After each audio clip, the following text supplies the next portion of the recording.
তোর কি মনে হইতাছে আমরা এই বয়সে এরকম ভাবে সাইজা গুইজা ওই কক্সবাজার হানিমুনে যাইতাছি?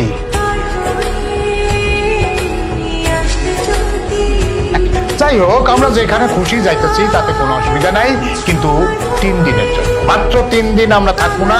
তোরা দুইজন মিলামিশা থাকিস, কিন্তু খবরদার বৌমার সঙ্গে কোনো রকম খারাপ ব্যবহার করতে পারবি না, ঠিক আছে? ঠিক আছে বৌমা, লক্ষ্মী মেয়ে হয়ে থেকো, ঠিক আছে? এই চলো। চলো।